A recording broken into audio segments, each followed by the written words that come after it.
అదే RTV app వార్తల్ని క్షణాల్లో చదివే అవకాశం ఉంటుంది. ఒక న్యూస్ పేపర్, ఒక టెలివిజన్ ఛానల్ మీ చేతుల్లో ఎప్పుడూ ఉంటాయి.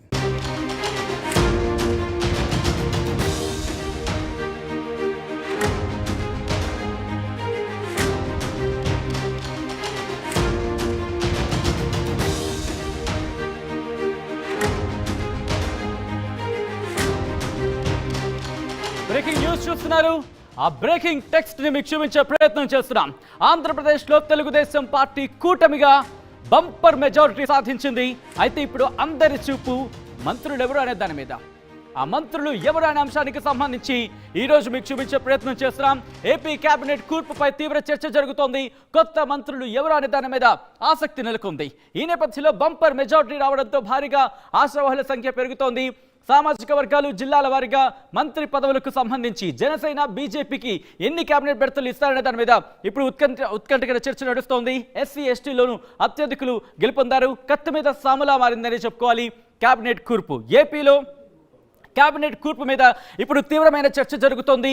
మీకు అందరికీ మేము ఎప్పుడో చెప్పాం, అందరికన్నా ముందుగా, అందరికన్నా వేగంగా, అందరికన్నా ఖచ్చితత్వంతో సమాచారం అందించే ప్రయత్నం చేస్తుంది ఆర్టీవీ అని చెప్పి తెలంగాణ ఎన్నికల సందర్భంలో కూడా అందరికన్నా ముందుగా, అందరికన్నా వేగంగా, అందరికన్నా ఖచ్చితత్వంతో ఎవరు మంత్రుల అంశానికి సంబంధించి మీ ముందు ఇచ్చే ప్రయత్నం చేశాం. ఇప్పుడు ఆంధ్రప్రదేశ్కి సంబంధించి కూడా ఆ మంత్రులు ఎవరు అనేది మీకు చూపించే ప్రయత్నం చేస్తాను. జిల్లాల వారిగా చూసే ప్రయత్నం చేద్దాం. ఒకసారి ఆ లిస్ట్ అనేది ఇప్పుడు మరికొద్దిసేపట్లో చూసే ప్రయత్నం చేద్దాం. Here it is. ఎస్, ముందుగా శ్రీకాకుళం నుంచి చూసుకుంటే ఇక్కడ దాదాపుగా ఇక్కడ 10 స్థానాలకు సంబంధించి మొత్తం శ్రీకాకుళం, విజయనగరం క్లీన్ స్వీప్ చేసిన సందర్భం చూస్తాం. అయితే ఇక్కడ కూన రవికుమార్, కాళింగ సామాజిక వర్గానికి సంబంధించి కూన రవికుమార్ను మంత్రివర్గంలో తీసుకునే అవకాశం కనిపిస్తోంది. అలాగే బీసీ సామాజిక వర్గం నుంచి అచ్చెన్నాయుడిని, టెక్కల నుంచి ఆయన గెలుపొందారు. అచ్చెన్నాయుడిని మంత్రివర్గంలోకి తీసుకునే అవకాశం ఉందనే చర్చ జోరుగా జరుగుతోంది. ఇది శ్రీకాకుళానికి సంబంధించి. ఇక విజయనగరం వెళ్దాం. విజయనగరం కూడా క్లీన్ స్వీప్ చేసిందనే చెప్పుకోవచ్చు. ఈ నేపథ్యంలో ఒకసారి ఇక్కడ కనుక మీరు గమనిస్తే చీపురుపాలెం నుంచి కళ వెంకట్రావు గెలుపొందారు. బీసీ సామాజిక వర్గానికి చెందిన నేత. ఈయనను మంత్రివర్గంలోకి తీసుకునే అవకాశం ఉన్నట్టుగా తెలుస్తోంది. అలాగే సాలూరు నుంచి గెలుపొందిన గుమ్మడి సంధ్యారాణి ఎస్టీ సామాజిక వర్గానికి చెందిన గుమ్మడి సంధ్యారాణిని కూడా కేబినెట్లోకి తీసుకునే అవకాశం ఉంది అనే చర్చ జరుగుతోంది. దీంతో పాటు విశాఖపట్నం వెళ్లే ప్రయత్నం చేద్దాం. ఇది విజయనగరానికి సంబంధించి. ఇక విశాఖపట్నం వెళ్దాం. విశాఖపట్నం నుంచి మీరు చూస్తే కనుక పాయకరావుపేట నుంచి గెలుపొందిన అనిత, ఎస్సీ సామాజిక వర్గానికి చెందిన అనితను ఇటు కేబినెట్లోకి తీసుకునే అవకాశం ఉందని చర్చ జరుగుతోంది. అలాగే అనకాపల్లి నుంచి గెలుపొందిన కొనతాల రామకృష్ణ, బీసీ సామాజిక వర్గానికి చెందిన నేత. ఈయనను కేబినెట్లోకి తీసుకునే అవకాశం ఉంది అనే చర్చ జరుగుతోంది. ఇది విశాఖపట్నానికి సంబంధించి. ఇక విశాఖపట్నం నుంచి అలా ముందుకు వెళ్లే ప్రయత్నం చేద్దాం. విశాఖపట్నం తర్వాత తూర్పుగోదావరికి సంబంధించి ఇక్కడ పిఠాపురం నుంచి పవన్ కళ్యాణ్, కాపు సామాజిక వర్గానికి చెందిన నేత, జనసేనాని పవన్ కళ్యాణ్ని కేబినెట్లోకి తీసుకునే అవకాశం ఉందనే చర్చ చాలా విస్తృతంగా జరుగుతోంది.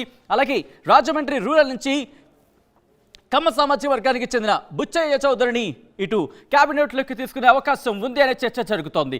ఇక్కడ నుంచి వెస్ట్ గోదావరికి వెళ్లే ప్రయత్నం చేద్దాం. ఈస్ట్ గోదావరికి సంబంధించి చూసాం. ఒకసారి వెస్ట్ గోదావరి వెళ్దాం. వెస్ట్ గోదావరి నుంచి మీరు చూస్తే కనుక పాలకుల నుంచి గెలుపొందిన కాపు సామాజిక వర్గానికి చెందిన నిమ్మల రామానాయుడిని కేబినెట్లోకి తీసుకునే అవకాశం ఉంది అనే చర్చ జరుగుతోంది. దాంతోపాటు ఉండి నుంచి గెలుపొందిన క్షత్రియ సామాజిక వర్గానికి చెందిన రఘురామకృష్ణరాజుని కేబినెట్లోకి తీసుకునే అవకాశం ఉంది అనే చర్చ కూడా జరుగుతోంది. ఇక పశ్చిమ గోదావరి సంగతి చూసాం. కృష్ణకు వెళ్లే ప్రయత్నం చేద్దాం. కృష్ణాలో ఇక్కడ మచిలీపట్నం నుంచి గెలుపొందిన బీసీ సామాజిక వర్గానికి చెందిన కొల్లు రవీంద్రను కేబినెట్లోకి తీసుకునే అవకాశం ఉంది అనే చర్చ జోరందుకుంది. దాంతోపాటు జగ్గయ్యపేట నుంచి వైశ్య సామాజిక వర్గానికి చెందిన శ్రీరామ్ తాతయ్యను కేబినెట్లోకి తీసుకునే అవకాశం ఉంది అనే చర్చ జరుగుతోంది. ఇక్కడి నుంచి కృష్ణా నుంచి గుంటూరు వెళ్దాం. గుంటూరుకు సంబంధించి అక్కడ ఎవరిని మంత్రివర్గంలోకి తీసుకోవచ్చు అనే అంశానికి సంబంధించి చూసే ప్రయత్నం చేద్దాం. హిరిటేస్ ఇక్కడ రేపల్లె నుంచి బీసీ సామాజిక వర్గానికి చెందిన అనగాని సత్యప్రసాద్ని కేబినెట్లోకి తీసుకునే అవకాశం ఉందనే చర్చ జరుగుతోంది. అలాగే నక్కా ఆనంద్ బాబు, ఎస్సీ సామాజిక వర్గానికి చెందిన వేమూరు నుంచి గెలుపొందిన నక్కా ఆనందబాబును ఇక్కడ కేబినెట్లోకి తీసుకునే అవకాశం ఉంది అనే చర్చ జరుగుతోంది. అలాగే తెనాలి నుంచి కమ్మ సామాజిక వర్గానికి చెందిన నాదెండ్ల మనోహర్ను ఇటు కేబినెట్లోకి తీసుకునే అవకాశం ఉంది అనే చర్చ జరుగుతోంది. నెక్స్ట్ గుంటూరు నుంచి ప్రకాశం వెళ్లే ప్రయత్నం చేద్దాం. ప్రకాశం నుంచి ఎవరిని కేబినెట్లోకి తీసుకోవచ్చు అనే అంశానికి సంబంధించి చూసే ప్రయత్నం చేస్తే కనుక కొండపి నుంచి ఎస్సీ సామాజిక వర్గానికి చెందిన బాల వీరాంజనేయ స్వామి గెలుపొందారు. ఈయనని కేబినెట్లోకి తీసుకునే అవకాశం ఉంది అన్న మాట వినిపిస్తోంది. దాంతోపాటు అద్దంకి నుంచి కమ్మ సామాజిక వర్గానికి చెందిన గొట్టిపాటి రవికుమార్ను కేబినెట్లోకి తీసుకునే అవకాశం ఉందన్న మాట వినిపిస్తోంది. ఇది ప్రకాశానికి సంబంధించి. ఇక నెల్లూరు వెళ్దాం. ఫటా ఫటా ఫటా ఫటా మొత్తం 13 జిల్లాల్లో ఎవరిని కేబినెట్లోకి తీసుకునే అవకాశం ఉంది అనేది మీకు చూపించే ప్రయత్నం చేస్తాం. ఇక నెల్లూరు సంగతి చూస్తే కనుక నెల్లూరు సిటీ నుంచి కాపు సామాజిక వర్గానికి చెందిన నారాయణను కేబినెట్లోకి తీసుకునే అవకాశం ఉందనే మాట వినిపిస్తోంది. అలాగే నెల్లూరు రూరల్ నుంచి రెడ్డి సామాజిక వర్గానికి చెందిన కోటంరెడ్డి శ్రీధర్ రెడ్డిని కేబినెట్లోకి తీసుకునే అవకాశం ఉంది అనే చర్చ జరుగుతోంది. నెల్లూరు నుంచి చిత్తూరు వెళ్దాం. చిత్తూరుకి సంబంధించి చూద్దాం. Here it is. చిత్తూరు నుంచి రెడ్డి సామాజిక వర్గానికి చెందిన పీలేరు నుంచి గెలుపొందిన నల్లారి కిషోర్ కుమార్ రెడ్డిని కేబినెట్లోకి తీసుకునే అవకాశం ఉందనే మాట వినిపిస్తోంది. అలాగే జీడీ నెల్లూరు నుంచి ఎస్సీ సామాజిక వర్గానికి చెందిన విఎం థామస్ను కేబినెట్లోకి తీసుకొచ్చనే మాట వినిపిస్తోంది. ఇక ఇక్కడి నుంచి కడప వెళ్ళే ప్రయత్నించుదాం. కడపలో ఎవరికి సంబంధించి ఎటువంటి చర్చ జరుగుతుందని తెలుసుకునే ప్రయత్నం చేస్తే కనుక ఇక్కడ ఇంట్రెస్టింగ్గా రెడ్డి సామాజిక వర్గానికి చెందిన భూమిరెడ్డి రామ్ గోపాల్ రెడ్డిని ఆయన ఎమ్మెల్సీ ఆయనను ఇక్కడ కేబినెట్లోకి తీసుకునే అవకాశం ఉంది అనే మాట వినిపిస్తుంది. ఇంట్రెస్టింగ్ అనే చెప్పుకోవాలి. అలాగే కడప నుంచి రెడ్డి సామాజిక వర్గానికి చెందిన మాధవిరెడ్డిని కేబినెట్లోకి తీసుకునే అవకాశం పుష్కలంగా ఉంది అనే మాట వినిపిస్తోంది. ఇక్కడి నుంచి కర్నూలుకి వెళ్దాం. కర్నూలులో ఎవరు కేబినెట్లోకి వెళ్ళొచ్చు అనే అంశానికి సంబంధించి చూసే ప్రయత్నం చేద్దాం.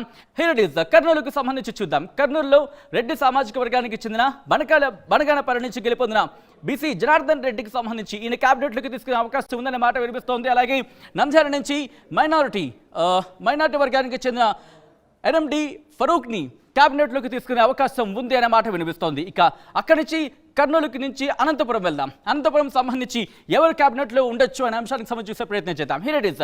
అనంతపురం ఇక్కడ ధర్మవరం నుంచి పోటీ చేసిన బీసీ సామాజిక వర్గానికి చెందిన సత్యకుమార్ను కేబినెట్లోకి తీసుకునే అవకాశం ఉంది అనే చర్చ జోరందుకుంది. అలాగే ఉరవకొండ నుంచి కమ్మ సామాజిక వర్గానికి చెందిన పయ్యావుల కేశవ్ను కేబినెట్లోకి తీసుకోవచ్చు అనే మాట వినిపిస్తోంది. ఇక అనంతపురం నుంచి నెక్స్ట్ ఆల్ రైట్, అనంతపురం నుంచి అనంతపురం వరకు చూసాం. ఇప్పుడు మా ప్రతినిధి కృష్ణమోహన్ దగ్గరికి వెళ్ళే ప్రయత్నం చేస్తున్నాను. ఎందుకంటే ఇంట్రెస్టింగ్గా ఉన్నాయని చెప్పుకోవాలి. దాదాపుగా 164కు సంబంధించి అవును, ఇటువంటి నేపథ్యంలో ఎవరికి క్యాబినెట్లు తీసుకునే అవకాశానికి సంబంధించి చాలా కసరత్తు చేస్తోంది ఇటు కూటమి. ఈ నేపథ్యంలో ఆర్టీవీ టీం కూడా అటువంటి కసరత్తే చేస్తుంది. ఎవరిని క్యాబినెట్లోకి తీసుకోవచ్చు, ప్రతి జిల్లాకు సంబంధించి ఉమ్మడి 13 జిల్లాలకు సంబంధించి కసరత్తు చేసింది. కసరత్తు చేసి అక్కడ ఉన్న గ్రౌండ్ లెవెల్ సిచ్యువేషన్ తెలుసుకొని వివరించే ప్రయత్నం చేస్తాం. ఆ ప్రతినిధి కృష్ణమోహన్ అప్డేట్స్ అందించేందుకు లైవ్లో సిద్ధంగా ఉన్నారు. కృష్ణమోహన్, ఉమ్మడి 13 జిల్లాల నుంచి చూసుకుంటే కనుక ఇది చాలా టఫ్ సిచ్యువేషన్ అని చెప్పుకోవాలి. పార్టీకి ఎటువంటి టఫ్ సిచ్యువేషను, ఇన్ఫాక్ట్ మనం కూడా అటువంటి హార్డ్ వర్కే చేస్తాం. ఎందుకంటే అన్ని స్థానాల నుంచి ఎవరికి ఇవ్వచ్చు, ఎందుకంటే సామాజిక వర్గాలకు సంబంధించి కావచ్చు, సీనియారిటీ కావచ్చు, పార్టీ కష్ట సమయంలో ఉన్న వాళ్ళకి సంబంధించి కావచ్చు, ఇవన్నీ చాలా ఈక్వేషన్స్ని ఫాలో చేస్తూ తీసుకోవాల్సి ఉంటుంది. అయితే నా ఫస్ట్ క్వశ్చన్ ఇంట్రెస్టింగ్గా లోకేష్కి సంబంధించి, ఎందుకంటే క్యాబినెట్కి సంబంధించి ఇన్ని పేర్లు చూసాను. నేనైతే ఇంకా ఎక్సైటెడ్గా ఉన్నా, మేబీ లోకేష్ కూడా క్యాబినెట్ తీసుకోవచ్చేమో అని చెప్పి. కానీ లాస్ట్ మినిట్ వరకు ఎక్కడ లోకేష్ పేరు వినిపించలేదు. కారణం ఏంటో తెలుసుకోవచ్చా? అసలు ఎటువంటి క్యాలిక్యులేషన్స్ పరిశీలిస్తోంది? ఎస్ సచిన్, డెఫినెట్గా ఈ మంత్రివర్గ కూర్పులో లోకేష్ పేరు లేకపోవడం మాత్రం కాస్త విస్తుపోయే నిజంగా లోకేష్ అభిమానులకి కొంత ఇబ్బంది కలిగే పరిస్థితి కూడా. కాకపోతే ఇది నిజం కాబోతుంది అనేది టీడీపీ నుంచి వస్తున్న వర్గాల నుంచి మనకు అందుతున్న సమాచారం. దీని మీద చాలా దూరంగా చాలాసేపు దీని గురించి ప్రయత్నాలు చేశాం, అసలు ఎందుకు లోకేష్కి క్యాబినెట్లో చోటు ఉండట్లేదు అని. కానీ లోకేష్ ఈసారి మాత్రం పూర్తిగా కార్యకర్తల కోసమే పని చేయాలి, పార్టీ క్యాడర్కి పూర్తిగా అందుబాటులో ఉండాలి. తన తండ్రి చంద్రబాబు నాయుడు ముఖ్యమంత్రి హోదాలో ఉన్నారు, తర్వాత పవన్ కళ్యాణ్ని అక్కడ డిప్యూటీ సీఎంగా చూడబోతున్నారు. అవకాశం ఉంటే పవన్ కళ్యాణ్కి డిప్యూటీ సీఎం సీట్ రాబోతుంది. సో ఇటువంటి పరిస్థితుల్లో క్యాడర్ కష్టాలని ఆదుకోవడంలో ఇంత బంపర్ మెజార్టీ ఇచ్చారు. 161 మెజార్టీని నిజంగా అనుకుంటే టీడీపీ వాళ్ళే ఎక్స్పెక్ట్ చేయలేదు. అంత మెజార్టీ ఇచ్చిన ప్రజలకి ఖచ్చితంగా నేను అందుబాటులో ఉంటే బాగుంటుందని అని ఆయన స్వయంగా చెప్తున్నారు. అందుకే ఈసారి తన మంత్రివర్గంలో కూర్పు కోసం ఈసారి తన మంత్రివర్గంలో నాకు అవసరం లేదు, మీరు ఏ విధంగా అయినా సరే పార్టీ గెలుపు కోసం పనిచేసిన కార్యకర్తల్ని, నాయకులకి పదవులు ఇవ్వండి, అలాగే మనకి కష్టకాలంలో నిలిచిన జనసేనకు సీట్లు ఇవ్వండి, అలాగే బీజేపీతో కూడా మనం పొత్తులో ఉన్నాం కాబట్టి ఆయన ఈ వ్యవహారం మీద చాలా సీరియస్గానే వర్కౌట్ చేస్తున్నారు అనేది. అందుకనే తనకి సీటు లేకపోయినా, మంత్రి బర్తు లేకపోయినా పర్లేదు, నేను పూర్తిగా కూడా కార్యకర్తలకి అందుబాటులో ఉంటాను అనే ఒక నిర్ణయానికి వచ్చినట్టుగా చాలా స్పష్టంగా మనకు ఒక సమాచారం అయితే ఉంటుంది. కరెక్ట్, అందులో భాగంగానే ఆయన తీసుకున్న నిర్ణయం కూడా చాలామంది కార్యకర్తలు హర్షం వ్యక్తం చేస్తున్నారు. బేసిక్గా చాలామందితో మంత్రులు లేకపోతే లోకేష్ ఎలా ఉంటుంది, మీరేమనుకుంటున్నారంటే, ఎస్ మాకు గతంలో కూడా కొంత గ్యాప్ వచ్చింది, ఆ గ్యాప్ని ఆ కార్యకర్తలకి నాయకుడికి మధ్య సంబంధం లేకపోవడం వల్లనే ఈ సమస్యలు వచ్చాయి. ఇప్పుడు మనం చూడొచ్చు, చంద్రబాబు ఇక్కడ వైసీపీ 151 బంపర్ మెజార్టీ వచ్చిన తర్వాత కేవలం 11 స్థానాలకి పడిపోయారు అంటే అక్కడ గ్యాప్. ఇప్పుడు నాయకులందరూ, ఎమ్మెల్యేలు అందరూ కూడా మాట్లాడుతుంది ఒకటే, వైసీపీలో ఓడిపోయిన ఎమ్మెల్యేలు వీళ్ళందరూ మాట్లాడుతుంది, మాకు నాయకుడికి మధ్య సంబంధాలని మధ్యలో వ్యక్తులు అంటే మీడియేటర్లు, చుట్టుపక్కల ఉన్న మీడియేటర్లు ఒక కోటరి మమ్మల్ని పూర్తిగా కూడా దూరం చేసింది జగన్మోహన్ రెడ్డికి. జగన్మోహన్ రెడ్డి కోసం అన్ని రకాల ప్రయత్నాలు చేసినా మేము గెలవలేకపోవడానికి కూడా కారణం ఈ కోటరే అని సాక్షాత్తు ఎమ్మెల్యే పదవులకి పోటీ చేసి ఓడిపోయిన నాయకులే మాట్లాడుతున్నారు. ఇక అంటే ఎమ్మెల్యేలకే నాయకుడితో రిలేషన్ లేనప్పుడు ఇంకా కార్యకర్త ఎక్కడి నుంచి ఓటేస్తాడు?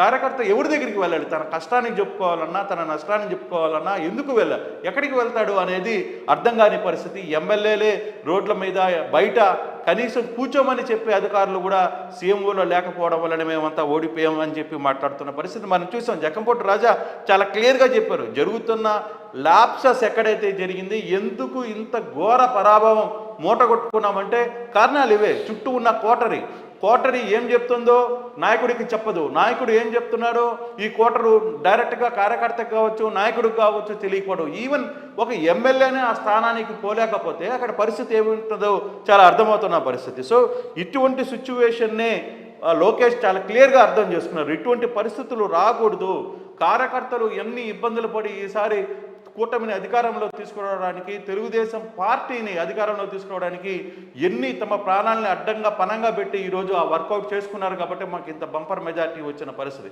సో అటువంటి పరిస్థితుల్లో కార్యకర్తకి అండగా ఉండాలి అనేది తాను తీసుకుంటున్న నిర్ణయం అన్నట్టుగా ఆయన చెప్తున్న పరిస్థితి. కానీ ఆయన చాలా క్లియర్గా లోకేష్ అందుకే తన పదవి కూడా భర్తకు మంత్రి పదవి కూడా త్యాగం చేయబోతున్నారు అనేది మనకు వస్తున్న సమాచారం. ఎందుకంటే ఇప్పటికీ చాలా మంది అంటారు అసలు లోకేష్ లేకుండా మంత్రివర్గం లేదు అని. గతంలో ఆయన ఓడిపోయినా కూడా ఆయనకి మంత్రి పదవి ఇచ్చారని చెప్పి చాలాసార్లు ఆయనతో మాట్లాడారు. ఒక ఎమ్మెల్సీని కట్టబెట్టి ఆయనకి మంత్రి పదవిని చేశారు, దొడ్డిదారులో మంత్రి పదవి అయ్యాడు అని చెప్పుకున్నారు. కానీ ఈసారి 91,000 ఓట్ల మెజార్టీతో గెలిపి 91,500 ఎక్కడైతే ఓడిపోయారో అక్కడే తాను గెలిచి తన సత్తా ఏందో చూపించుకున్నాడు నారా లోకేష్. అటువంటి వ్యక్తి ఈరోజు మంత్రి పదవిని కూడా త్యాగం చేస్తున్నాడంటే కార్యకర్తలకి అండగా ఉండాలి, కార్యకర్తలకి అందుబాటులో ఉండాలి, కార్యకర్తకి ఏమి జరిగినా నేనున్నాను అనే భరోసా కల్పించాలి అనే ఉద్దేశం మీదనే ఈ ప్రయత్నం చేస్తున్నాడు అనేది చాలా స్పష్టంగా అర్థమవుతుంది సచిన్. అందుకే బంధులో నుంచి తన త్యాగం, ఎందుకంటే 23 మంది కంటే 25 మంది కంటే ఎక్కువ మంత్రి పదవులు ఇవ్వలేరు. సమస్య ఏంటి? గెలిచిన వాడు పోటీ చేసిన ప్రతి ఒక్కడు గెలిచేశాడు. సో ఆ షేర్ లో 25 మంది కంటే మంత్రి పదవులు ఎక్కువ ఇవ్వాల్సిన పరిస్థితి లేదు. సో ఉన్న దాంట్లో తన త్యాగం చేస్తే నాయకుడు కూడా తను నమ్ముతారు అని చంద్రబాబు లోకేష్ చాలా క్లియర్ గా భావిస్తున్నట్టుగా అర్థమవుతుంది. అందుకే మంత్రి పదవికి కూడా తాను దూరంగా ఉండాలని ఒక నిర్ణయానికి వస్తున్నట్టుగా సమాచారం ఉంది. కానీ ఇంట్రెస్టింగ్ యాడింగ్ టు దిస్, ఎందుకంటే మీరు అన్నట్టుగా లోకేష్కి ఇన్ఫాక్ట్ మంత్రి పదవి లేదు అని చెప్పి అనుకుంటున్న సందర్భంలో ఇక్కడ చాలామంది సీనియర్స్ కనిపిస్తున్నారు. ముఖ్యంగా గంటా లాంటి వాళ్ళు కావచ్చు, లేకపోతే మరికొంతమంది. సో వీళ్ళకి సంబంధించి ఎందుకంటే ఏం జరుగుతోంది అని ఒక ఇంట్రెస్టింగ్ డిస్కషన్ ఇప్పటికే స్టార్ట్ అయ్యింది. వాళ్ళు ఎందుకు ఎందుకు తీసుకోవట్లేదు అనే అంశానికి సంబంధించి అంటే ఎటువంటి అంశాన్ని పరిగణలోకి తీసుకుంటోంది సీనియర్స్ విషయంలో? ఖచ్చితంగా విశాఖ జిల్లాలో గంటా లాంటి వ్యక్తులు దాదాపుగా భారీ మెజార్టీతో గెలిచిన పరిస్థితి కూడా మనం చూసాం. అయితే గంటా శ్రీనివాసకు సంబంధించిన ఫ్యామిలీ రిలేషన్స్లో భీమవరంలో తన సొంత తన బంధువు ఒక వ్యక్తి జనసేన నుంచి పోటీ చేసి రామాంజనేయులు గెలిచిన పరిస్థితి ఉంది. మరోవైపు సొంత షట్టికుడుగా ఉన్న నారాయణ నెల్లూరు నుంచి ప్రాతినిధ్యం వహించారు. ఆయన నెల్లూరులో ఆల్మోస్ట్ ఆల్ నెల్లూరు కావచ్చు, తర్వాత పార్టీ కార్యక్రమాలన్నిటికీ కూడా చాలా పెద్ద ఎత్తున ఆయన నిర్వహించిన పరిస్థితి ఉంది. తన స్టాక్ క్యాంపెయినింగ్, తన వ్యవస్థలన్నింటినీ పార్టీ కోసం పనిచేసి దాదాపుగా ఫైనాన్షియల్ పరంగా కూడా చాలా వరకు ఆదుకున్నారు కాబట్టి నారాయణకి ఛాన్స్ డెఫినెట్గా నెల్లూరు టౌన్ నుంచి నారాయణకి మరోసారి మంత్రి పదవి దక్కే పరిస్థితి స్పష్టంగా ఉంటుంది. ఒకే కుటుంబంలో ఎంతమంది అనిపిస్తాం? ఉండేది 25 మంది. అన్ని సామాజిక సమీకరణాలు చూసుకోవాలి, సామాజిక ఈక్వేషన్స్ వర్కౌట్ చేసుకోవాలి. ఒకవైపు జనసేన పార్టీకి 3 సీట్లు ఇవ్వాల్సిన పరిస్థితి, 3 బర్తులు అంటున్నారు, 3 బర్తులు కన్ఫర్మ్ చేసే పరిస్థితి ఉంది. బీజేపీ గెలిచిన వాళ్ళకి 2 మంత్రి పదవులు ఇచ్చే పరిస్థితి ఉంది. సో ఈ ఈక్వేషన్స్లోనే కొత్త వారికి కావాలి, అలాగే పనిచేస్తున్న వాళ్ళని మనం ఆదుకోవాల్సిన పరిస్థితి ఉంది. ఎవరైతే పార్టీ కోసం శ్రమించారో వాళ్ళందరికీ కూడా చాలామంది ఇప్పుడు మనం చూస్తున్నాం. బుచ్చయ్య చౌదరి లాంటి వాళ్ళు 6 సార్లు 7 సార్లు గెలిచి ఇప్పుడు వరకు 2 సార్లు ఆంధ్రప్రదేశ్లో వచ్చినా కూడా మంత్రి పదవి ఆయనకు వచ్చిన పరిస్థితి లేదు. అటువంటప్పుడు ఈసారి కొంతమంది సీనియర్ని కలపాలి, కొత్త బ్యాచ్ని గుట్టుపాటి రవి లాంటి వ్యక్తులను కూడా, యంగ్ బ్యాచ్ని కూడా కథ నడపాలి. కిషోర్ కుమార్ రెడ్డి, నల్లారి కిషోర్ కుమార్ రెడ్డి లాంటి పిల్లర్ నుంచి పోటీ చేసి గెలిపించిన వ్యక్తులు లాంటి వాళ్ళకి ఇవ్వాలి. అలాగే పార్టీ బ్యాక్ ఎండ్లో ఎవరైతే రాంభూపాల్ రెడ్డి ఉన్నారో, తర్వాత నెల్లూరు జిల్లాలో బీదా రవిచంద్ర ఉన్నారో, ఇటువంటి వ్యక్తులు చాలా వెనకాల బ్యాక్ ఎండ్. అలాగే మాజీ ఎమ్మెల్సీ సూర్యనారాయణ రాజు ఉన్నారు, తర్వాత రాజు, ఇటువంటి వీళ్ళందరూ కూడా బ్యాక్ ఎండ్లో చాలా ఇబ్బందులు పడి పార్టీ కోసం అభ్యర్థుల ఎంపిక విషయంలో కావచ్చు, అభ్యర్థుల మధ్య సయోధ్య చేకూర్చడంలో కావచ్చు, ఇట్లా మూడు ప్రాంతాలకు సంబంధించిన వ్యక్తులు, వీళ్ళందరూ చాలా ఎక్కువ స్థాయిలో వెనకాల బ్యాక్గ్రౌండ్ నుండి శ్రమించిన వ్యక్తులు, వాళ్ళందరికీ కూడా గుర్తింపు ఉంటుంది ఖచ్చితంగా. అయితే ఇప్పుడు మొన్నే గోపాల్ ఖచ్చితంగా రామ్ గోపాల్ ఎమ్మెల్సీగా పోటీ చేసి పట్టభద్రుల స్థానంలో నుంచి ఆయన గెలుపొందారు. కాబట్టి అటువంటి స్థానంలో ఎమ్మెల్సీగా ఉన్నారు కాబట్టి, అతను కూడా కడప జిల్లాలో ప్రాతినిధ్యం వహిస్తున్నారు కాబట్టి అతనికి ఒక అవకాశం మంత్రి పదవిని ఇస్తే యంగ్ వాళ్ళకి, యంగ్ బ్లడ్ ఉన్న వాళ్ళకి కొంత కోఆర్డినేషన్ చేసినటువంటిది, ఎక్కువగా వాళ్ళని ఈసారి రాజకీయాలు ఇంకా ఎక్కువ కాలం నడపాలి అనే ఒక ప్రయత్నం చేస్తున్నట్టుగా చాలా స్పష్టంగా కనపడుతుంది సత్యన్. అందుకే మనం ఒకసారి చూసుకుంటే శ్రీకాకుళం జిల్లాలో కోన రవికుమార్ కాళింగ సామాజిక వర్గానికి సంబంధించిన ఆముదాల వరుస నుంచి గెలిచిన కోన రవి గారికి ఈసారి ఛాన్స్ ఉండే కనిపిస్తుంది. ఇక్కడ అచ్చెన్నాయుడు, ఈయన సీనియర్ నేత, చాలా జైలుకి వెళ్ళి వచ్చిన పరిస్థితి వీళ్ళిద్దరికి. అయితే ఇక్కడ అచ్చెన్నాయుడుకు ఒక చిన్న ప్రమాదం అయితే ఉంది, కానీ ఆయన బర్త్ కన్ఫామ్. కానీ దీంట్లో ఒకవేళ రామ్మోహన్ నాయుడికి ఎంపీ కోటాలో కేంద్రంలో కానీ మంత్రి కానీ ఇస్తే, కేంద్రంలో అక్కడ కానీ తెలుగుదేశం తరఫున కానీ ఎంపీగా గెలుపొందారు కాబట్టి ఆయనకు కానీ 2 సార్లు గెలిచారు కాబట్టి అతను కానీ మంత్రి పదవి కానీ ఇస్తే మాత్రం ఇక్కడ కొంచెం అచ్చెన్నాయుడిని ఏ విధంగా అకామిడేట్ చేస్తారా అనేది కూడా ఆలోచించాల్సిన పరిస్థితి అయితే. కానీ బర్త్ విషయంలో ఆయనకి ఇది ఒక్క చిన్న గండం మాత్రమే పొంచున్న పరిస్థితి అయితే చాలా స్పష్టంగా కనపడుతుంది. ఇంకా విజయనగరం జిల్లాకు వస్తే కళా వెంకట్రావు సీనియర్ మంత్రి. అయితే ఈసారి అతన్ని చీపురుపల్లి మీద ఎవరు పోటీ చేయడానికి సిద్ధపడిన సమయంలో ఇతన్ని పంపించి అక్కడి నుంచి బొత్స సత్యనారాయణ లాంటి ఒక మంత్రి విజయనగరం జిల్లా మొత్తం కూడా తన చేతిలో ఉందని చెప్పుకునే ఒకటి బొత్స సత్యనారాయణ లాంటి ఒక సీనియర్ నేతని ఆల్రెడీ మనం ముందుగానే చెప్పాం. రవిప్రకాష్ గారు తను ఇచ్చిన సేవలు చాలా క్లియర్గా ఒకటే మాట చెప్పారు, బొత్స సత్యనారాయణ కూడా చాలా తక్కువ మెజార్టీతో ఆయన అంటే కళా వెంకట్రావు అంతా అక్కడ ఎఫెక్ట్స్ పెట్టి బొత్స సత్యనారాయణని ఓడగొట్టారు. ఈసారి బొత్స సత్యనారాయణకి ఓటమి లేని బొత్స సత్యనారాయణకి ఓటమి రుచి ఏందో చూపించిన నేపథ్యంలో కళా వెంకట్రావు కూడా కొంత ఛాన్స్ ఉండే పరిస్థితి అయితే ఉంది. ఇక సాలూరు నుంచి పోటీ చేసి గెలుపొందిన గుమ్మడి సంజయ్ రాణి ఎస్టీకి అక్కడ మరో మంత్రి పదవి ఇచ్చే పరిస్థితి అయితే కనపడుతుంది.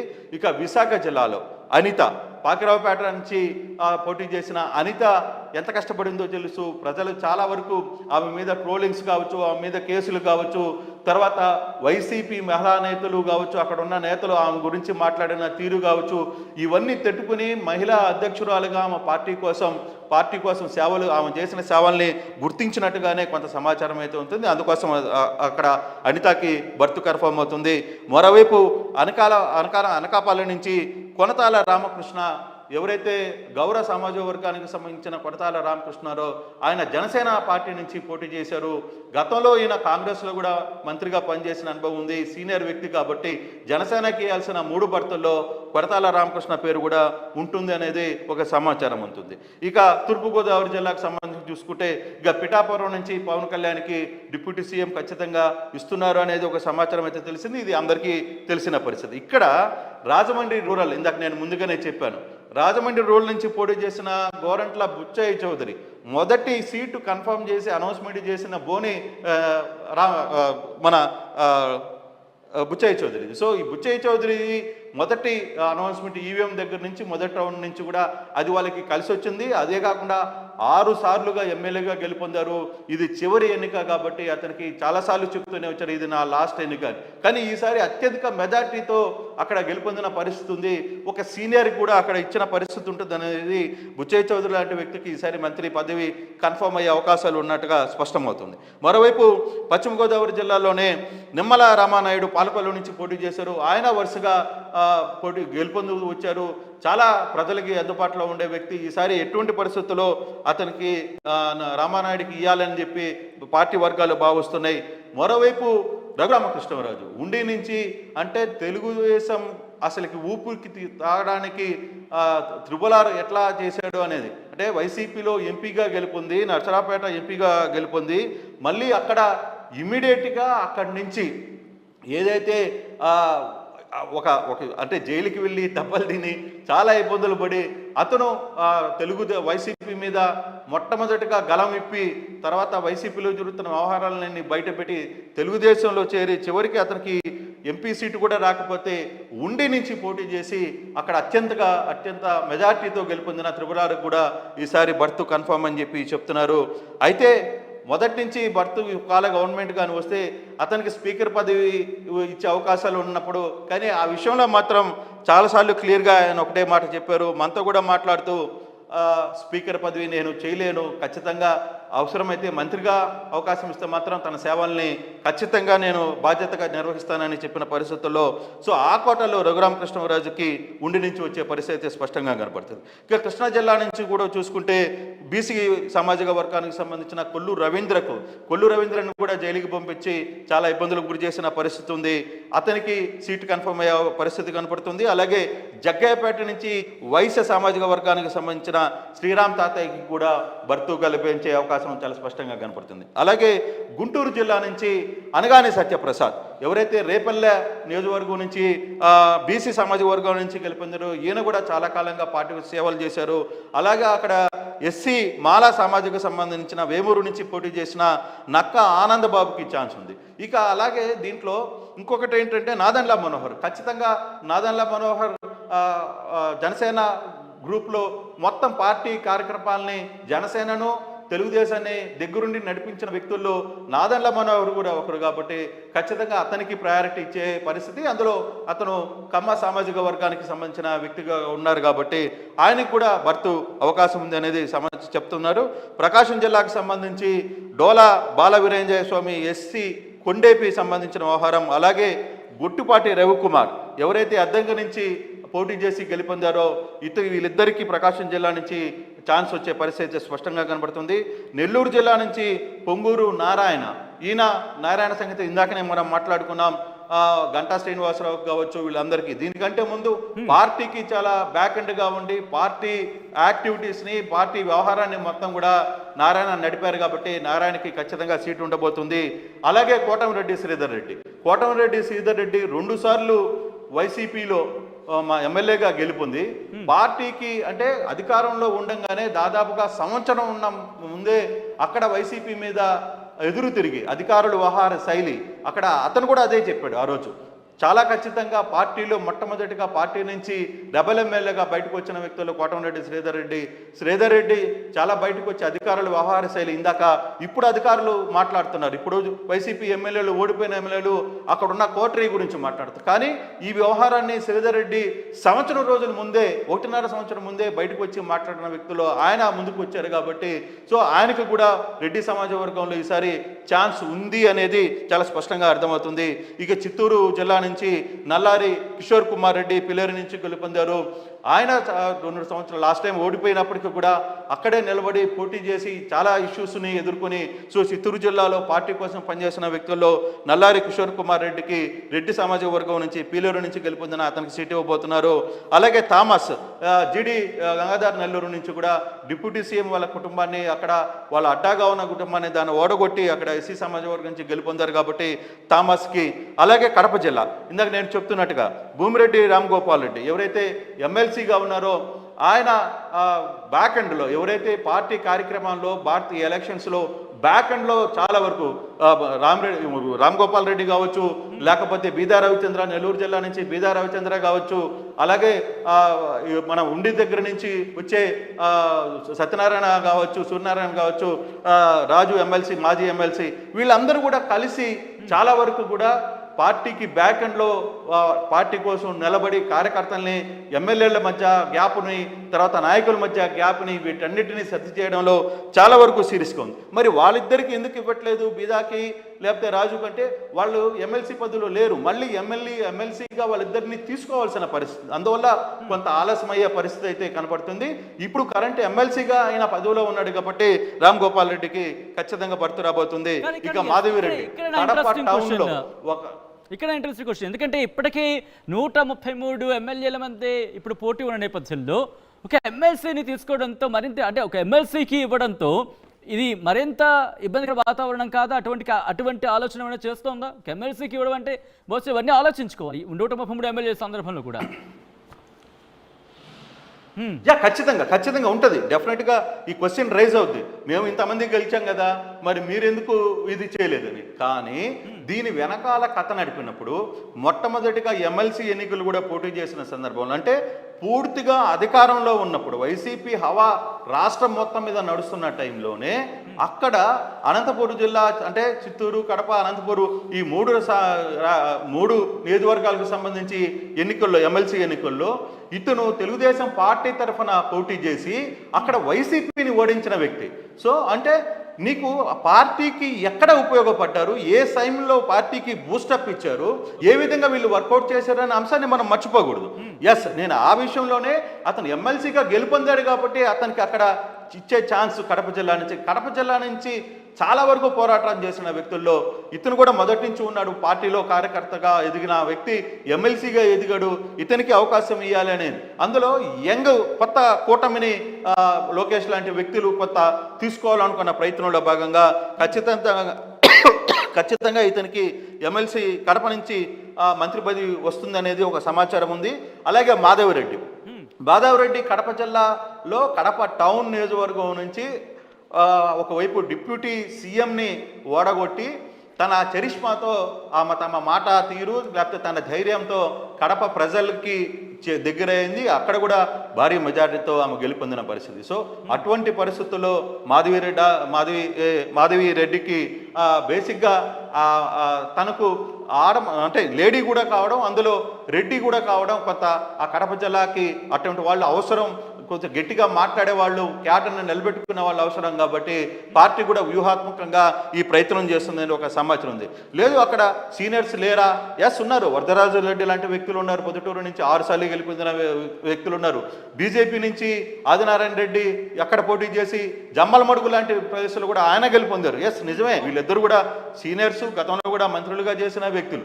అయినప్పటికీ కూడా ఒక యంగ్ బ్లడ్ని మనం ఎంకరేజ్ చేయాలని ఆలోచన చేస్తున్నట్టుగా టీడీపీలో చాలా స్పష్టంగా సమాచారం అయితే కనబడుతుంది. ఇక కర్నూలు జిల్లా నుంచి చూసుకుంటే, కర్నూలు నుంచి బీసీ జనార్దన్ రెడ్డి బనగానపల్లి నుంచి ఇచ్చే పరిస్థితి. ఇక్కడ మీరు ఆ ఎక్స్ప్లెనేషన్కి వెళ్లే ముందు కర్నూలుకి సంబంధించి ఆ 2 పేర్లు చూడగానే మొట్టమొదటి నాకు అంటే ఎవరికైనా తగులుతున్న పేరు ఏంటంటే భూమా అఖిలప్రియకు సంబంధించి లిస్టులో ఈ పేరు కనిపించలేదు. ఎందుకంటే గతంలో మంత్రిగా చేస్తున్నారు, కానీ ఇప్పుడు లిస్టులో సరే ఫస్ట్ భూమా అఖిలప్రియ కొన్ని పేర్లు అనేవి టక్మని తగులుతూ ఉంటాయి ఒక ఎక్స్పెక్టేషన్కి సంబంధించి, కానీ ఎక్కడ కూడా భూమా అఖిలప్రియ పేరు అనేది కర్నూలుకి సంబంధించి ఎక్కడా కనిపించలేదు. అంటే ఖచ్చితంగా రాబుల్స్ లో అఖిలప్రియ పేరు కూడా ప్రస్తావనకు వచ్చిన పరిస్థితి ఉంది. ప్రస్తావన కూడా చేశారు, అఖిలప్రియ కూడా అక్కడ నిలబడి పోరాటం చేశారు, గెలుపొందారు అనేది. అలాగే కర్నూలు జిల్లాలో కొంతమంది సీనియర్ నేతలు కూడా అక్కడ గెలుపొందారు. కానీ బీసీ జనార్దన్ రెడ్డి గతంలో ఆయన మొన్న ఓడిపోయినప్పటికీ కూడా, కానీ పార్టీ యాక్టివిటీస్లో, పార్టీ కార్యక్రమాల్లో, పార్టీకి సంబంధించిన చాలా వ్యవహారాలు ఉంటాయి. ఓన్లీ రాజకీయాల్లో పార్టీ గెలుపు ఓటములు ఒకటే కాదు ముఖ్యం, దాని బ్యాక్ అండ్ కథ నడిపించాలి, చాలా వ్యవహారాలు చాలా వెనకాల చేయాలి, దాని వెనకాల ఆర్థిక పరమైన సమస్యలు ఉంటాయి, చాలా ఇష్యూస్ ఉంటాయి. కష్టకాలంలో పార్టీని ఆదుకున్నవాడు కావాలి, పార్టీ వెనకాల ఉండి నడిపించేవాడు కావాలి. అటువంటి ఈక్వేషన్స్ కూడా కొన్ని దగ్గర చూసే పరిస్థితి ఉంటుంది. ఎందుకంటే ఎవరు పార్టీని పట్టించుకోకపోతే మరి పార్టీ ఎలా నడవాలి? కార్యకర్తలు ఏదైనా జరిగితే ఏం చేయాలి? సో ఇటువంటి ఇష్యూస్ కూడా చాలా ఉంటాయి. నేను ఖచ్చితంగా ఆలగడ్డలో సంబంధించిన దాంట్లో కూడా ఆ పేరు భూమా అఖిలప్రియ పేరు చాలా స్పష్టంగా ఉంది. కానీ అక్కడున్న కొన్ని ఈక్వేషన్స్, అక్కడున్న కొంత సమస్యలు ఇవన్నీ కూడా పార్టీ ఆలోచిస్తుంది. కాబట్టి బీసీ జనార్దన్ రెడ్డికి అక్కడ ఒక ఛాన్స్ ఇచ్చి, అలాగే ఫరూక్ సీనియర్ వ్యక్తి, ఖచ్చితంగా మైనారిటీకి సంబంధించిన వ్యక్తి కాబట్టి అక్కడ మైనారిటీలో ఫరూక్కి ఛాన్స్ ఇచ్చే అవకాశం, నంజాల్లో శిల్ప వాళ్ళ ఫ్యామిలీని ఓడగొట్టిన పరిస్థితి కూడా ఉంది కాబట్టి కొంత సీనియర్ కాబట్టి అతనికి మంత్రి పదవి ఇస్తారా, స్పీకర్ని ఇస్తారా అనేది కూడా కొంత చర్చ కూడా జరుగుతున్న పరిస్థితి మనం చూడాలి. ఇక అనంతపురం జిల్లాలో ఇక్కడ చాలా ఇంట్రెస్టింగ్ పరిస్థితి అయితే కనపడుతుంది. ఇక్కడ ధర్మవరం నుంచి ఊహించని, అవును, నాకు కూడా చాలా క్వశ్చన్స్ రైజ్ అయ్యాయి. ఎందుకంటే సీనియర్స్ ఉన్నారు అక్కడ పార్టీ నుంచి, అంటే వైసీపీ నుంచి దీంట్లోకి వచ్చిన గుమ్మనూరు జయరాం లాంటి సీనియర్స్ ఉన్నారు, కాల్వ శ్రీనివాసులు ఉన్నారు, ఇలా పరిటాల సునీత ఇన్ఫాక్ట్. సో ఇక్కడ ఇలాంటి పేరు ఎక్కడా కూడా క్యాబినెట్ కి సంబంధించాను. కానీ అవునా నిజమా ఈ క్వశ్చన్స్ నాకు రైజ్ అయ్యాయి. ఏం జరిగిందంటే ఈ క్యాలిక్యులేషన్ సంబంధించి ఎటువంటి అంశాలు పరిశీలిస్తోంది? ఖచ్చితంగా ఇక్కడ చాలా యాక్టివిటీస్. ఎందుకంటే అనంతపురం జిల్లాలో పరిటాల కుటుంబం, ఒక సునీతమ్మ గెలిచారు. తర్వాత చాలామంది సీనియర్లు అక్కడ గెలిచిన పరిస్థితి అయితే ఉంది. అనంతపురం జిల్లాకు సంబంధించి ఇతర నేతలు, అక్కడ ఉన్న ఎఫెక్ట్ పట్టున్న నేతలందరూ కూడా అక్కడ గెలుపొందిన పరిస్థితి అయితే ఉంది. అయితే ఇక్కడ వచ్చిన సమస్య, జేసీ ఫ్యామిలీస్ ఉన్నాయి, ఇక్కడ వాళ్ళు కూడా గెలుపొందారు. అయినప్పటికీ కూడా ఇక్కడ ఒక కొత్త ఈక్వేషన్ అయితే వచ్చింది. ఎక్కడైతే ధర్మవరంలో బీసీ సామాజిక వర్గానికి సంబంధించి బీజేపీ నుంచి పోటీ చేసిన సత్యకుమార్ ఎవరైతే ఉన్నారో, సత్యకుమార్ అక్కడ కేతిరెడ్డిని దాదాపుగా 13,000-14,000 లీడింగ్ ఉన్న కేతిరెడ్డిని చివరికి 4,000తో దాన్ని ఓవర్కమ్ చేసి గెలుపొందిన వ్యక్తి సత్యకుమార్. నిజంగా చాలా ఇంట్రెస్టింగ్ జరిగింది. లాస్ట్ వరకు కూడా దీని మీద పెద్ద టెన్షన్ వాతావరణంలోనే జరిగింది. అయితే బీజేపీకి సత్యకుమార్కి ఉన్న ఈక్వేషన్స్, ఎందుకంటే సత్యకుమార్ కేంద్ర స్థాయిలో పనిచేసినారు, అక్కడ ఉన్న చాలా కాంటాక్ట్స్ ఉన్నాయి, చాలా వరకు మంచి పరిచయాలు ఉన్నాయి అతనికి. ఈ పరిచయాలన్నీ కూడా అతనికి ఈసారి మంత్రి పదవి లభించడంలో చాలా కీలకంగా పనిచేస్తుంది అనేది చాలా స్పష్టంగా అర్థమవుతున్న పరిస్థితి. అందులో భాగంగానే సత్యకుమార్కి బీజేపీ నుంచి ఇచ్చే 2 సీట్లలో 1 సీటు బీజేపీ నుంచి సత్యకుమార్కి ఇవ్వబోతున్నారు అనేది ఒకటి. రెండవది పయ్యావుల కేశవ్, ఉరవకొండ నుంచి పయ్యావుల కేశవ్. బేసిక్గా పయ్యావుల కేశవ్ మొన్న కూడా గెలిచారు, ఈసారి కూడా పయ్యావుల కేశవులు గెలిచారు. అయితే పయ్యావుల కేశవ్ పార్టీ కోసం బ్యాక్ఎండ్లో చాలా వరకు పనిచేసిన పరిస్థితి అయితే ఉంది, చాలా కష్టపడ్డారనేది ఒక సమాచారం ఉంది. ఈ కమ్మ సామాజిక వర్గానికి సంబంధించిన వ్యక్తులు మిగతా వాళ్ళు ఉన్నప్పటికి కూడా, పరిటాల లాంటి కుటుంబం ఉంది, తర్వాత చాలామంది అక్కడ పనిచేశారు యాక్టివ్గానే, ఇతర ఫ్యామిలీస్ కూడా గట్టి ఫ్యామిలీస్ ఆడ పనిచేసి ఉన్నప్పటికీ కూడా కేశవ్ని ఈసారి మంత్రి పదవిని చేయాలి. ఎందుకంటే గతంలో పరిటాల కుటుంబానికి మంత్రి పదవిని ఇచ్చారు. సో ఒకసారి వాళ్ళకి ఇచ్చాం కాబట్టి ఈసారి వేరే ఈక్వేషన్ ని వర్కౌట్ చేద్దామనే ఒక ఈక్వేషన్ అయితే నడుస్తున్నట్టుగా కొంత సమాచారం ఉంది. మేబీ 1 కేస్ 2 కేసులో కూడా పరిటాల సునీత ఫ్యామిలీకి కూడా ఛాన్స్ కూడా ఉంది, ఛాన్స్ లేదని నేను చెప్పలా. బట్ ఇక్కడున్న ఈక్వేషన్స్ లో కొంత ప్రయారిటీ, ఏలో ఎవరున్నారు, బిలో ఎవరున్నారు, సిలో ఉన్నారు. కారణం బహుశా భారీ మెజారిటీ గెలవడం కూడా ఈ టఫ్ సిచ్యువేషన్ కి బహుశా కారణమేమో ఇక్కడ. డెఫినెట్ గా, ఎందుకంటే 161 మంది ఎమ్మెల్యేలు గెలిచారు. ఎవరికి ఇవ్వాలి, ఎంతమందికి ఇవ్వాలి, ఏ క్యాస్ట్ ఈక్వేషన్స్ ఉంటాయి, ఎస్సీలకు ఇవ్వాలి, సమాజ వర్గాలకు సంబంధించిన ఎస్టీలకు ఇవ్వాలి, మైనారిటీకి ఇవ్వాలి, బీసీలకు ఇవ్వాలి, కాపులకు ఇవ్వాలి, కమ్మలకు ఇవ్వాలి, రెడ్లకు ఇవ్వాలి, మైనారిటీలకు ఇవ్వాలి. ఇన్ని ఈక్వేషన్స్ ఉన్నప్పుడు కొన్ని సమస్యలు తప్పవు. నిజంగానే పార్టీ అధినేతకు తల బొప్పి కొడుతుంది ఈ వ్యవహారంలో కూడా, ఎందుకంటే ప్రెజర్స్ ఉంటాయి, అక్కడ ఒత్తిళ్లు ఉంటాయి. బహుశా వైసీపీ లాగా 2 టర్మ్లుగా క్యాబినెట్ కి సంబంధించి కూడా ఆలోచన జరిగే అవకాశం ఉందనుకోవాలా ఇక్కడ? అంటే బహుశా 2 టర్మ్లు కాకపోవచ్చు, అంటే అటువంటి సినారియో డెఫినెట్ గా కూడా ఉంది, ఛాన్స్ ఉంది. ఎందుకంటే ఇంతమంది వచ్చినప్పుడు అందరికి అవకాశం, మంత్రి పదవి ఇవ్వాలి, అందరికీ మంత్రిగా చూడాలనే కోరిక కూడా ఉంది. దీంట్లో ఫస్ట్ టర్మ్ మార్చి ఛాన్స్ మిస్ లాస్ట్ మూమెంట్ వరకు. ఎందుకంటే ప్రమాణ స్వీకారానికి పార్టీ వర్గాలు ఫోన్లు చేసే వరకు కూడా, లాస్ట్ మూమెంట్ వరకు కూడా ఈక్వేషన్స్ మారిపోతుంటాయి. అప్పటికప్పుడు అక్కడ 4 రెడ్డిలు ఇచ్చేసే మొత్తం 4 రెడ్లు అయ్యారు, లేదు కాపులు 3 అయ్యారు, వీళ్ళని కొంత పెంచుతామా, ఈక్వేషన్ సామాజిక వర్గాల ఈక్వేషన్ ఎప్పటికప్పుడు మారుతున్న పరిస్థితుల్లో ప్రాబల్స్ లో, ఇప్పుడున్న ప్రాబల్స్ లో ఈ పేర్లు అయితే చాలా స్పష్టంగా వినపడుతున్నాయి. బహుశా రేపు ఎల్లుండి మంత్రివర్గానికి ప్రమాణ స్వీకారం, చంద్రబాబు ప్రమాణ స్వీకారం అయిన తర్వాత ఈ ముందుగా అనౌన్స్ చేస్తారా, లేదు ఆయన ప్రమాణ స్వీకారం అయిన తర్వాత అనౌన్స్ చేస్తారా అనేది వేచి చూడాల్సిన పరిస్థితి అయితే కనబడుతుంది Sachin. Right Krishnamohan, thanks for the update. మొత్తంగా అయితే మాత్రం అక్కడ జరిగిన సినారియోని వివరించే ప్రయత్నం చేసినందుకు thanks lot for that. And ఒక్కసారి స్క్రీన్ మీద మీరు చూస్తున్నారు 13 ఉమ్మడి జిల్లాలకు సంబంధించి ఎవరిని క్యాబినెట్లోకి తీసుకోబోతున్న అంశానికి సంబంధించి ఆర్టీవీ మీ ముందుంచే ప్రయత్నం చేస్తుంది. ఆర్టీవీ టీం దీని మీద కూర్చుంది. ముఖ్యంగా 164 స్థానాలు, రిమెంబర్ దట్, ఎందుకంటే అంత బిగ్గెస్ట్ నెంబర్లో కూడా ఈ నెంబర్ని సార్ట్అవుట్ చేయడం అంటే కనుక ఎంత కత్తిమీద సాము లాంటి వరకు అది మీ ముందుంచే ప్రయత్నం చేస్తుంది. ఒక్కసారి మీరు చూడొచ్చు, ఇది 2019కి సంబంధించి మొత్తం అంతా ఒక నీలి సముద్రాన్ని తలపించిన ఆంధ్రప్రదేశ్ అనే చెప్పుకోవాలి. ఇప్పుడు మీరు చూస్తే కనుక పూర్తిగా ఇక్కడ ఎటువంటి సినారియో ఉందో దానికి క్వైట్ ఆపోజిట్గానే చెప్పుకోవచ్చు. పూర్తిగా పసుపు రంగు ఇక్కడ మనకు కనిపిస్తుంది, పూర్తిగా ఎల్లో అంటే పూర్తిగా పసుపు మయమైందనే చెప్పుకోవచ్చు. దాదాపుగా అక్కడక్కడ చూస్తే చేంజెస్ మనకు కనిపిస్తున్నాయి. సో ఇటువంటి సినారియోలు ఒకసారి 2014లో మీరు చూస్తే కనుక 2019కి సంబంధించి 2019లో వైసీపీ 151 సీట్లను సాధించింది.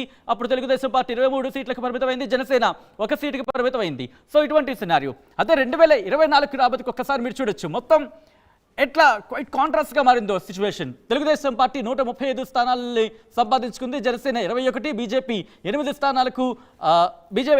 స్థానాలని దక్కించుకున్న పరిస్థితి. ఇక్కడ కూటమికి సంబంధించి మనం చూసాం, దాదాపుగా కాదు 164 స్థానాలే దక్కించుకుంది కూటమి. ఇక్కడ వైసీపీ కేవలం 11 స్థానాలకే పరిమితమైంది, కాంగ్రెస్ అసలు సత్తా చాటలేకపోయిందని చెప్పుకోవచ్చు. సో ఇది ఇటువంటి సినారియోలు ముఖ్యంగా 164 స్థానాలను దక్కించుకున్న తర్వాత ఎటువంటి కత్తి మీద సాము లాంటి పను అర్థం చేసుకోవచ్చు. మంత్రివర్గ కూర్పుకి సంబంధించి క్యాబినెట్కి సంబంధించి ఆ కూర్పుకి సంబంధించి ఎటువంటి కత్తి మీద సాము లాంటి పను అర్థం చేసుకోవచ్చు. ఇటువంటి నేపథ్యంలో గతంలో వైసీపీ అంటే 2019 సందర్భంలో ఎలాగైతే 2 టర్మ్స్ క్యాబినెట్కి సంబంధించి ఆలోచన చేస్తుందో అటువంటి ఆలోచన ఇప్పుడు కూటమి కూడా చేయబోతుందా అంటే కనుక అటువంటి డిస్కషన్ కూడా జోరందుకుంది. సో చూద్దాం మరి ఎటువంటి క్యాబినెట్కి సంబంధించి, అంటే 2 సార్లు ఉండబోతుందా లేకపోతే ఒకసారి క్యాబినెట్ పూర్తిగా కొలువు తీరబోతున్న అంశానికి సంబంధించి మాత్రం ఆ డిస్కషన్ జరుగుతోంది. మీ ముందుంచిన